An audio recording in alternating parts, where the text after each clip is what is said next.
আসসালামু আলাইকুম রহমতুল্লাহ, আশা করি অনেক ভালো আছেন। আপনাদের গতদিন বলেছিলাম যে আমরা কনজাংশন যদি শিখি তাহলে এনি হাও আমরা অ্যাডভান্স লেভেলে ঢুকতে পারতেছি। কনজাংশন শিখেছি গতদিন, সিম্পল কমপ্লেক্স কম্পাউন্ড শিখেছি। আজকে আমরা চলে আসছি ফ্রেজ এবং ক্লোজ নিয়ে আলোচনা। কনজাংশন যদি আপনি না বুঝেন আপনি কিন্তু ক্লোজ বুঝবেন না, সহজ হিসাব। সো আগের ক্লাসগুলো যারা করেন নাই তারা ক্লাসগুলো সুন্দর করে করে আসেন, কনজাংশনের ক্লাসগুলো একদম ঝাঁঝাই করে আসেন। খুব ছোট ছোট করে ক্লাসগুলো দেওয়া আছে এবং তারপরে আপনি এই ক্লাসটা দেখেন।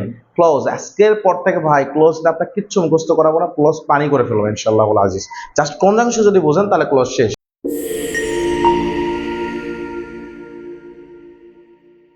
ক্লোজ এবং ফ্রেজ, আমরা ফ্রেজ নিয়ে একটু পরে আলোচনা করবো, আগে আমরা ক্লোজ নিয়ে আলোচনা করবো। ক্লোজ হচ্ছে কতগুলো শব্দ বা আ গ্রুপ অফ ওয়ার্ডস যেখানে একটি সাবজেক্ট থাকবে, একটি ফাইনাইট ভার্ব থাকবে। খুব গুরুত্বপূর্ণ বিষয়। যেমন দেখেন, আই সাবজেক্ট, নো হচ্ছে ভার্ব, হি সাবজেক্ট, উইল হচ্ছে ভার্ব, উইল কাম হচ্ছে ভার্ব। এখানে দেখেন ইউ সাবজেক্ট, কাম হলো ভার্ব, আই সাবজেক্ট, উইল হচ্ছে ভার্ব। তাহলে এই যে শব্দগুচ্ছ দেখেন, শব্দগুচ্ছ, এই যে শব্দগুচ্ছ এবং ঠিক এখানে একটা সাবজেক্ট এবং ফাইনাইট ভার্ব, ঠিক এখানে একটা সাবজেক্ট এবং ফাইনাইট ভার্ব, সাবজেক্ট এবং ফাইনাইট ভার্ব আছে। সুতরাং এইগুলা হচ্ছে ক্লোজ। তাহলে একটা সেন্টেন্সের মধ্যে যেগুলো ছোট ছোট সেন্টেন্স থাকে, যেগুলো সেন্টেন্স গুলা কনজাংশন দ্বারা যুক্ত হয়। কনজাংশন কেন বলেছিলাম বুঝতে পারছেন এখন? তাহলে একটা সেন্টেন্সে সেটা কমপ্লেক্স অথবা কম্পাউন্ড হতে পারে। আমরা বলেছিলাম কোঅর্ডিনেট কনজাংশন দ্বারা যুক্ত হলে সেটা কম্পাউন্ড সেন্টেন্স, আর হচ্ছে সাবঅর্ডিনেট কনজাংশন দ্বারা যুক্ত হলে সেটা কমপ্লেক্স সেন্টেন্স। সুতরাং যখন একাধিক সেন্টেন্স কনজাংশন দ্বারা যুক্ত হবে, পুরা সেন্টেন্স মিলে কম্পাউন্ড বা কমপ্লেক্স হচ্ছে। কিন্তু এই ছোট ছোট যে সেন্টেন্সগুলা সেই সেন্টেন্সগুলাকে বলা হচ্ছে ক্লোজ। ক্লিয়ার? এরপরে যদি ক্লোজ না বোঝেন আমার করার কিছু নাই। তাহলে আমরা এগুলা নিয়ে শুরু থেকে আলোচনা করেছি, যারা এখন হুট করে দেখছেন তারা বুঝে উঠতে পারবেন না। একদম শুরু থেকে একদম বেসিক থেকে ক্লাসগুলো 1 নম্বর 2 নম্বর থেকে করে আসেন। আজকে তো প্রায় মনে হয় 40-45 নম্বর ক্লাস, 40 নম্বর ক্লাস আমরা চলে এসেছি। তাহলে ছোট ছোট সেন্টেন্স যখন কনজাংশন দ্বারা যুক্ত হয়, তখন তাকে বলা হয় ক্লোজ। এই যে কনজাংশন মাঝখানে বসছে যার কারণে কমা দেওয়ার দরকার হয় না, কনজাংশন শুরুতে বসছে যার কারণে মেন ক্লোজের পরে কমা দিতে হয়েছে। ক্লিয়ার কিনা? আচ্ছা, তাহলে আমরা কি বললাম? এই ছোট ছোট সেন্টেন্স যখন কনজাংশন দ্বারা যুক্ত হয় তখন তাকে বলা হয় ক্লজ। ক্লিয়ার? ক্লজ নিয়ে আর কারো কোনো সমস্যা থাকার কথা না। তার একটা ক্লজে অবশ্যই যেহেতু সেন্টেন্স, তার মানে সেখানে অবশ্যই একটা সাবজেক্ট থাকবে এবং ফাইনাইট ভার্ব থাকবে। এই যে ক্লজ বললাম, এই ক্লজটাকে 3 ভাগে ভাগ করা যায়। কয় ভাগে ভাগ করা যায়? 3 ভাগে ভাগ করা যায়। এটা হচ্ছে প্রিন্সিপাল ক্লজ। প্রিন্সিপাল ক্লজের অপর নাম হচ্ছে মেইন ক্লজ বা ইন্ডিপেন্ডেন্ট ক্লজ। তাহলে হচ্ছে 1 নম্বর কি? প্রিন্সিপাল ক্লজ, মেইন ক্লজ অথবা ইন্ডিপেন্ডেন্ট ক্লজ। 2 নম্বর হচ্ছে সাবঅর্ডিনেট ক্লজ, সেটাকে ডিপেন্ডেন্ট ক্লজও বলা হচ্ছে। 3 নম্বর হচ্ছে কোঅর্ডিনেট ক্লজ। কোঅর্ডিনেট ক্লজ কাকে বলা হচ্ছে, সাবঅর্ডিনেট ক্লজ কাকে বলা হচ্ছে, মেইন ক্লজ কাকে বলা হচ্ছে, আমরা একটু এখানে দেখব। আচ্ছা দেখেন তাহলে ক্লজ কাকে বললাম? একাধিক সেন্টেন্স যখন সাবজেক্ট অর্থাৎ কনজাংশন দ্বারা যুক্ত হবে তখন ছোট ছোট সেন্টেন্সটার নাম কি? ক্লজ। যেমন দেখেন, if you eat I will cook, দুটো সেন্টেন্স যুক্ত হয়েছে ইফ দ্বারা, তাহলে এটাও একটা ক্লজ, এটাও একটা ক্লজ। বাট দ্বারা যুক্ত হয়েছে he is honest but I don't believe him, তাহলে এটা একটা ক্লজ, এটাও একটা ক্লজ। একই রকম মাসলা। এখন ঘটনা হচ্ছে ক্লজ আমরা 3 ধরনের দেখলাম, একটা হচ্ছে প্রিন্সিপাল, আর একটা কোঅর্ডিনেট, আর একটা সাবঅর্ডিনেট। Principal, coordinate, subordinate. ঠিক আছে? এখন প্রিন্সিপাল ক্লজ কাকে বলা হচ্ছে সহজে বুঝবেন।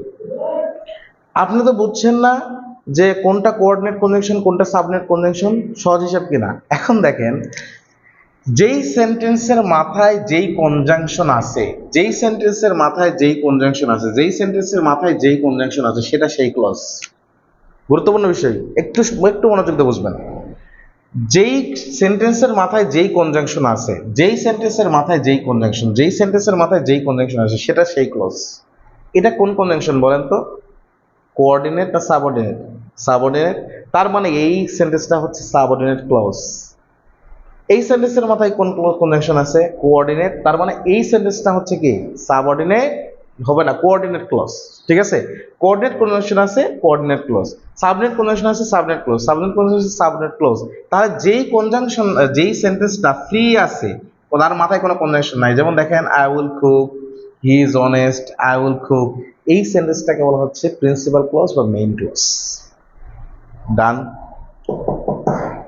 বা ডান কিনা? আশা করি আর কোনো সমস্যা থাকার কথা না। তাহলে হচ্ছে আমরা কোন ক্লজ দেখলাম তিন ধরনের, একটা হচ্ছে প্রিন্সিপাল, সাবঅর্ডিনেট, কোঅর্ডিনেট। তাহলে যেই কনজাংশনের যেই সেন্টেন্সের মাথায় যেই কনজাংশন থাকবে, যেই সেন্টেন্সের মাথায় যেই কনজাংশন আছে, সেই সেন্টেন্সটাকে সেই ক্লজ বলা হয়। ঠিক আছে, ক্লিয়ার? আশা করি ক্লিয়ার। আর যেই সেন্টেন্সের মাথায় কোনো কনজাংশন নাই, তাহলে সেটাকে বলা হয় প্রিন্সিপাল ক্লজ। তাহলে আমরা একটু প্রিন্সিপাল ক্লজ নিয়ে একটু কথা বলবো এবং কিভাবে এটা এক্সামে এসেছে বারবার এটা আমরা দেখব। প্রিন্সিপাল ক্লজ বা মেইন বা ইন্ডিপেন্ডেন্স ক্লজ একই জিনিস। তাহলে প্রিন্সিপাল ক্লজে একটা সাবজেক্ট একটা ফাইনাইট ভার্ব থাকবে, এটা সব ক্লজেই থাকবে, একটা সাবজেক্ট একটা ফাইনাইট ভার্ব, কিন্তু এর মাথায় কোনো কনজাংশন থাকবে না। হ্যাঁ, সিম্পল সেন্টেন্স সমান সমান হচ্ছে প্রিন্সিপাল ক্লজ। ক্লজ বলতে প্রিন্সিপাল ক্লজকেই বোঝানো হয়।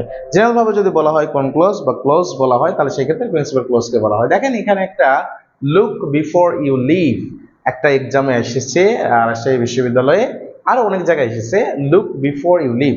আচ্ছা, এখানে লুকটা কোন কনজাংশন এটা আমরা আগে ক্লিয়ার করব, ঠিক আছে? সরি, বিফোরটা কোন কনজাংশন এটা আমরা ক্লিয়ার করব। তাহলে এখানে লুকটা কি? লুকটা হচ্ছে একটা ভার্ব। লুকটা কি? ভার্ব। লুক, তাকাও, ইম্পারেটিভ সেন্টেন্স। বিফোর কনজাংশন, কোন conjunction? Subject conjunction. You leave, তাহলে সাবজেক্ট ভার্ব সাবজেক্ট, এখানে ইউ লুকাইতে আছে, subject subject verb subject verb, দুইটা সেন্টেন্সকে সংযুক্ত করছে বিফোর। বিফোর হচ্ছে সাবজেক্ট কনজাংশন, তার মানে পুরো সেন্টেন্সের নাম কি? Complex sentence. এখন এখন দেখেন তো লুক এখানে কোন সেন্টেন্স বলা হয়েছে, মানে কোন ক্লজ বলা হয়েছে? আপনি আমাকে বলেন যে ইউ লিভ এর পূর্বে আমাদের কনজাংশন, এটা এই সেন্টেন্সের মাথায় কনজাংশন আছে কিনা? তার মানে এই সেন্টেন্সটা হচ্ছে সাবঅর্ডিনেট ক্লজ। তাহলে লুকটার মাথায় কোনো কনজাংশন আছে? নাই। তার মানে এটা কি? Principal clause. সহজ হিসাব। তাহলে এখানে কোনটা আছে? সাবঅর্ডিনেট ক্লজ, প্রিন্সিপাল ক্লজ আছে, principal clause, C number answer. ঠিক আছে, সহজ একদম পানির মতো ভাই। এরপরও যদি আপনি না ক্লিয়ার হয়, আমার করার কিছু না। দ্য চিলড্রেন আর সেফ, ইসলাম বিশ্ববিদ্যালয় আসছে এর আগে, যে এটাকে কি বলা হচ্ছে দেখেন, independent clause, main clause, both, ইয়াল্লাহ, দুটাই, হ্যাঁ দুটাই। ঠিক আছে, তাহলে ইন্ডিপেন্ডেন্ট ক্লজ যেটা, মেন ক্লজ সেটা, তাহলে অবশ্যই দুটাই হচ্ছে। Is it clear? ক্লিয়ার কিনা? কারো কোনো সমস্যা আছে? আশা করি সমস্যা থাকার কথা না। অর্থাৎ মেন ক্লজ আপনার ক্লিয়ার। এরপরে সাবনেট ক্লজ, আগামী দিন আমরা সাবনেট ক্লজ শিখবো। সাবনেট ক্লজ অলরেডি আমরা শিখেছি, সাবনেট ক্লজ থেকে কিভাবে এক্সামে এসেছে বিভিন্নভাবে, সেটা আমরা ইনশাল্লাহ দেখবো। সো আপনাদের যদি কারো কোনো প্রশ্ন থাকে এই আমাদের ইয়ে নিয়ে, আমি একদম বেসিক থেকে ধরে ধরে করানোর চেষ্টা করতেছি, যেগুলো স্টুডেন্টদের জন্য সহজলভ্য বা বোধলভ্য হবে, মানে বুঝতে পারবে, হ্যাঁ বোধগম্য হবে, সেইগুলো জিনিসগুলো আমি কিন্তু ধরে ধরে বোঝানোর চেষ্টা করতেছি, যেগুলো বারবার কম্পিটিটিভ এক্সামে এসেছে সেগুলো জিনিস। So if you learn grammar, basic grammar and advanced grammar, if you want to learn spoken English, you are most welcome to Armans. This is Mohammed Armans, CEO and founder of Armans. Okay, so ওইভাবে শেখানো হয় যেভাবে আমাদের অফলাইনে শেখানো হচ্ছে। So এই ক্লাসগুলো মিস করবেন না, অবশ্যই বন্ধু বান্ধবদের শেয়ার করে দিবেন। So see you around. আসসালামু আলাইকুম ওয়া রাহমাতুল্লাহ।